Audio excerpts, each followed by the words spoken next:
TV9 Bharatvarsh के सत्ता सम्मेलन में हिजाब विवाद पर क्या बोले एआईएमआईएम के चीफ असदुद्दीन ओवैसी। केंद्रीय मंत्री मुख्तार अब्बास नकवी ने क्यों कहा कि हो रहा है तालिबानी मानसिकता को सपोर्ट। और हिजाब में परीक्षा देने पहुंची छात्रा को कहां पर रोका गया।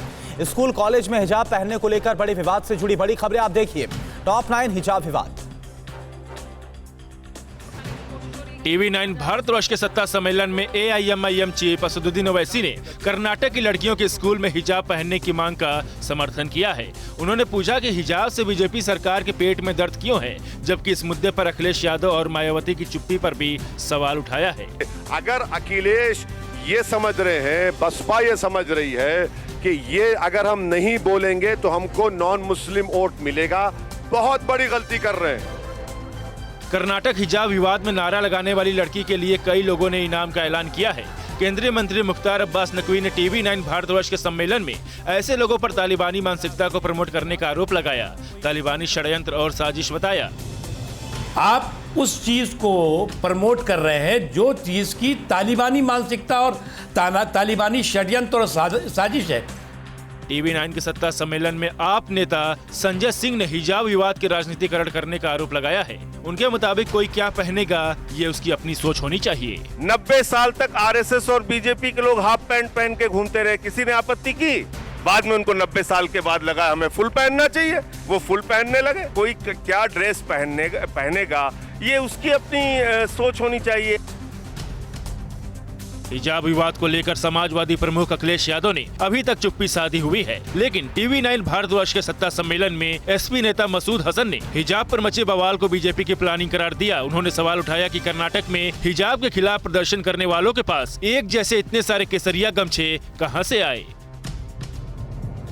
कर्नाटक में हिजाब विवाद की वजह से सरकार ने डिग्री और डिप्लोमा कॉलेज की छुट्टियां 16 फरवरी तक बढ़ा दी हैं, जबकि कोर्ट के फैसले के बाद नाराज छात्रों की ओर से हिंसक प्रदर्शन की आशंका के बीच सुरक्षा व्यवस्था को टाइट किया गया है। इस कड़ी में उडुपी शहर में भारी तादाद में पुलिस बल को सड़क पर उतारा गया है। एमपी के सतना जिले में हिजाब को लेकर एक नया विवाद सामने आया है। कल यहां पीजी कॉलेज में परीक्षा चल रही थी, तभी एमकॉम की छात्रा हिजाब में परीक्षा देने पहुंच गई। हिजाब पहनकर कॉलेज आने पर अखिल भारतीय विद्यार्थी परिषद से संबंधित कुछ छात्रों ने आपत्ति जताई। हंगामा बढ़ते देख कॉलेज प्रिंसिपल ने छात्रा को परीक्षा में बैठने की इजाजत दे दी, लेकिन आगे से हिजाब पहनकर न आने के लिए अंडरटेकिंग लिखवाई।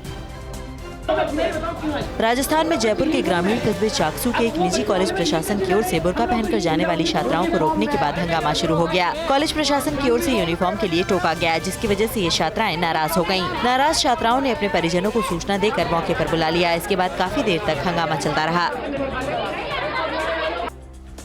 अलीगढ़ में समाजवादी पार्टी की महिला सभा की महानगर अध्यक्ष रुबीना खानम ने हिजाब विवाद को देश की बहन बेटियों के आत्मसम्मान पर हमला बताया और हिजाब और आंचल पर हाथ डालने वालों के हाथ काट देने की बात कही। महिलाओं के आंचल पर या उनके हिजाब पर हाथ डालने का दुस्साहस करोगे तो हम झांसी की रानी और रजिया सुल्तान बनकर तुम्हारे हाथ काट डालेंगे।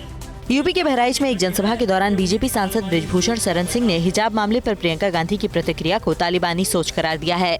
जो हिजाब का मामला खड़ा हुआ है और जिसके समर्थन में प्रियंका गांधी खड़ी है, ये उन्हीं तालिबानी सोच का परिणाम है। आज वही तालिबानी सोच को फिर खाद पानी देने का काम होने जा रहा है। परवाह देश की, सोमवार से शुक्रवार रात 10 बजे टीवी9 भारतवर्ष पर।